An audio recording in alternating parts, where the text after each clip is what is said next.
The Thursday Walkthrough is brought to you by Carle and the University of Illinois Credit Union. Welcome back to the Thursday Walkthrough. Martin O'Donnell joined as always by Coach Lovie Smith. And, Coach, great to get, the win last week. What does that mean to the confidence of a team just to get that first W of the year? It means everything because we've been building. The guys have worked so hard. And plus, we say the first game of the season, you can go back to, our last big win against Michigan State. So it's been a long time. And we've seen progress, but true progress is being able to see it on the scoreboard. So to get that win was big, and to fight through adversity, down by 10 points, it said an awful lot. Different vibe around here now. Well, and Coach, I think that was the fourth game of the year. I think that was the fourth different starting quarterback.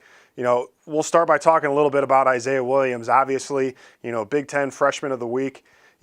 How do you think he did in terms of executing the game plan? But, as a follow-up to that, how did he do executing outside of the game plan when things just kind of broke down? Well, I think he did an outstanding job with everything. Of course, Isaiah's been out. It's not like he's been practicing. He was under quarantine, sitting in this room, just had a few days to really prepare. But he's extremely bright, smart, and I thought he handled everything. The checks on the line, just decision-making throughout. And, of course, it comes down to making plays, and he can do that. Well, and, Coach, anytime you're able to run for over 300 yards, certainly the offensive line has to do their job as a part of that. And I really thought coming into the game last week that Rutgers had a very physical, very aggressive defensive line and front seven. How do you think the offensive line and tight ends did in terms of handling that front seven? Well, they did a great job. And I would say offensive line, and it always starts up front with the O-line and the tight ends. But as we went into this game, we also talked an awful lot to our receivers about blocking. In order for you to get the big runs, you need to be able to get blocks downfield. So I thought everybody bought into that and gave our guys a chance, whether it be our running backs, our quarterbacks, got them to the second level, and then it's by making one guy miss.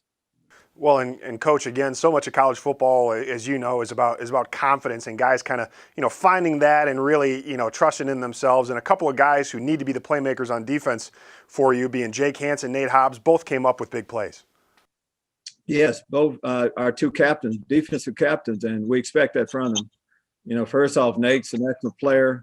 He's been fighting a shoulder injury throughout, so he didn't practice an awful lot. We didn't know for sure if he would be able to go, but not only was he able to go and big interception, but he also played the run very well.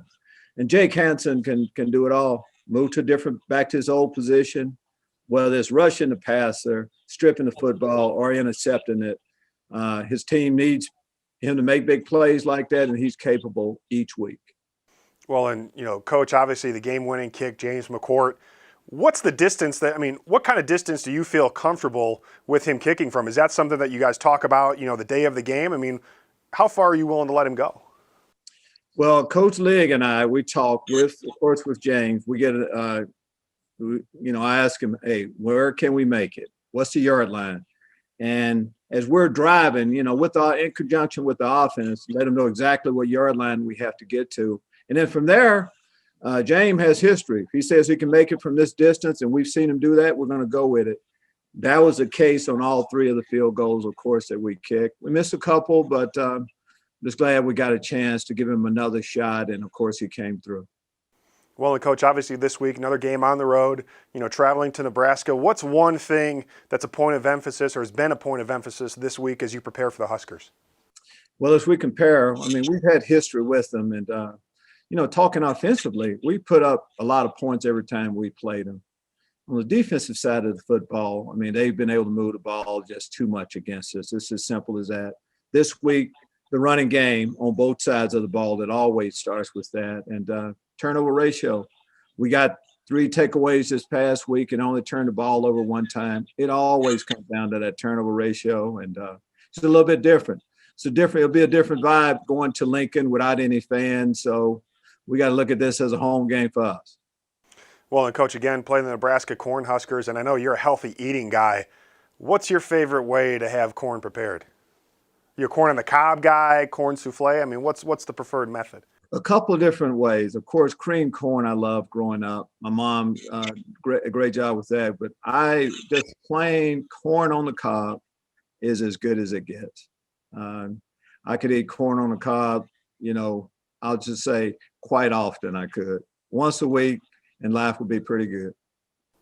Well, and another fun, food-related thing about Nebraska. I don't know if you're aware. You might be. I mean, you're a pretty knowledgeable guy, obviously. But one of two areas in the United States where Spam is produced is in Nebraska. Have you ever had Spam? And if so, how would you rate it on a scale of 1 to 5? Have I ever had Spam? Yes, I have. Quite a few times. Maybe more than I would like. But 1 to 5, 1 being I really love it. Oh, it's a definite 2. Oh, well, hey, you know what? I had you pegged for picking 3 there because that's kind of your mode of operation, but I appreciate you being definitive. The last question I had for you, again, kind of doing some game prep, this week. I don't know if you knew, but Buffalo Bill Cody, his first rodeo actually took place in Nebraska. Are you a big fan of Westerns, and have you ever been to the rodeo? I definitely have been. Coming from East Texas.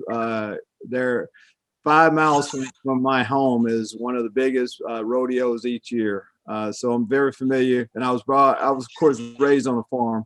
Had a shelling pony. Then I had horses, all of that. So I am familiar with it a little bit. Oh, well, see, that's good to know. We're going to have a whole equine version of questions that I'm going to start getting into next week. So I got to prepare. But Coach, really appreciate you taking time, and thank you for stopping by the Thursday walkthrough. The Thursday Walkthrough is brought to you by Carle and the University of Illinois Credit Union. University of Illinois Credit Union, for campus and community. Let us get to know you like we know this community, from football fields to cornfields.